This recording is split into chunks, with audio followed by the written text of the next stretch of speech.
Pemirsa News TV Pontianak masih bersama Dr. Badarul di Anugerah Bunda Khatulistiwa.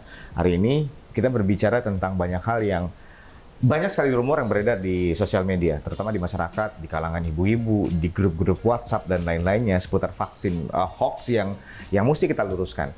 Nah, termasuk salah satunya adalah efek samping yang menimbulkan gejala-gejala yang cukup menakutkan sampai kelumpuhan dan lain-lainnya. Tapi tadi sudah jawab dengan singkat dan padat oleh Dr. Badarul. Nah, selanjutnya saya ingin bertanya tentang masalah setiap manusia itu punya kondisi tubuh yang berbeda-beda, tingkat imunitas yang juga berbeda-beda, termasuk komorbid. Ada yang bahkan tidak sadar kalau dia punya komorbid. Nah, termasuk cara mengetahuinya adalah dengan melakukan screening kesehatan, betul dok? Ya. Melakukan screening kesehatan, kemudian jika dalam suatu kasus ada ibu-ibu yang pada saat screening dia punya komorbid yang tidak diperkenankan untuk vaksin. Apakah itu diperbolehkan juga atau ada cara lain untuk menangani ini? Ya, dari screening yang dibuat oleh Departemen Kesehatan, sebetulnya tidak ada yang menyatakan orang itu tidak boleh divaksin. Tetap boleh. Hampir semua itu boleh divaksin. Yang perlu dihati-hatikan adalah yang alergi. Alergi terhadap vaksin, dan itu bisa bergejala berat. Oleh karena itu di kita di Anugerah Bunda ini, kalau ada riwayat alergi, pasien itu disuruh menunggu di rumah sakit agak lama. Gitu. Ada yang sampai 2 jam, ada yang sampai 4 jam. Kalau ada kecurigaan alergi baru boleh pulang setelah suntikan. Nah, umumnya kita istirahatkan setengah jam ya. Tidak boleh keluar ruangan setengah jam.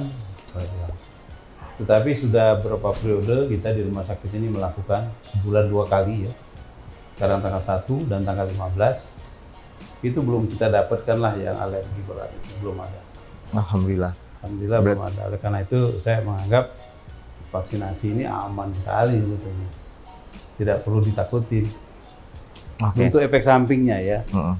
Nah, mengenai imunitas atau komorbid, memang ada beberapa orang yang komorbid, misalnya diabetes atau ada gangguan penurunan daya tahan tubuh, misalnya katakanlah kena HIV itu, tapi tidak menghalangi juga dia untuk diberikan vaksinasi.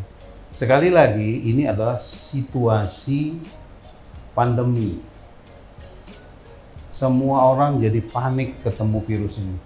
Seluruh dunia, bukan hanya di kita ya, seluruh dunia menjadi panik. Begitu cepatnya orang meninggal gara-gara tidak tertolong karena COVID.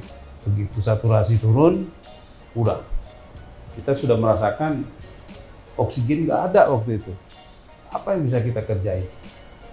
Semua pabrik-pabrik oksigen itu kewalahan permintaan, termasuk Kota Pontianak. Sempat berapa hari itu susah sekali cari oksigen. Sampai krisis oksigen. Ya, sampai Pak Gubernur itu menyiapkan mesin buatan, oksigen buatan, pakai mesin. Kita dapat 2 di sini. Tapi setelah belum sempat pakai lah.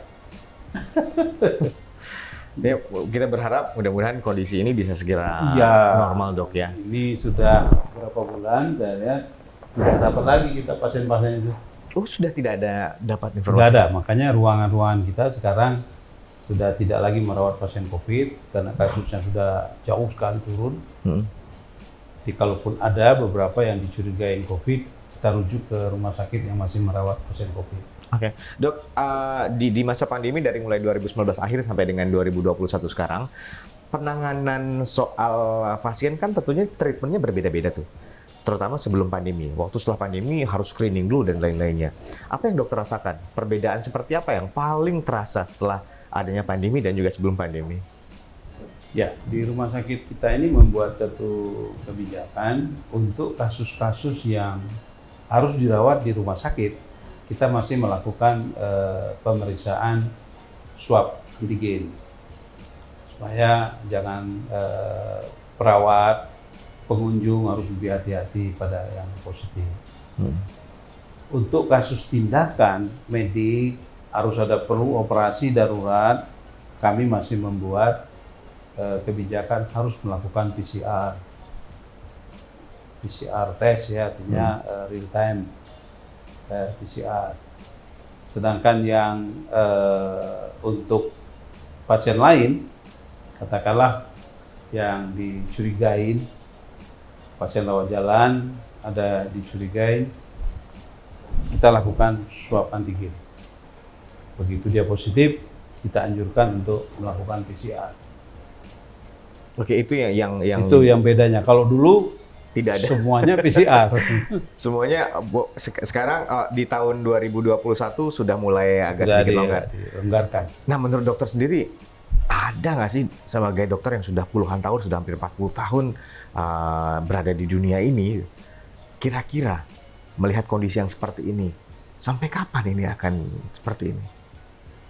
Apakah kita akan terus mengikuti kondisi yang seperti ini dengan new normal atau kebiasaan baru ini, atau akan kembali ke kebiasaan lama? Ya, barangkali susah saya jawabnya itu ya, kapan. Karena seusia saya ini baru kali ini juga saya dapat pandemi yang begitu hebat. Selama ini? Ya, selama ini nggak ada, baru ini. Sampai kapan ya kita nggak tahu. Tetapi kalau di dalam sejarah, banyak terjadi pandemi itu ya, mulai dari di Mesir, di Eropa, di Spanyol, itu rata-rata berjalan 2 tahun. 2 tahunan. Oke. Dok, terima kasih banyak sekali lagi. 2 tahun, kita sudah hampir 2 tahun ya. Amin. Mudah-mudahan segera beres.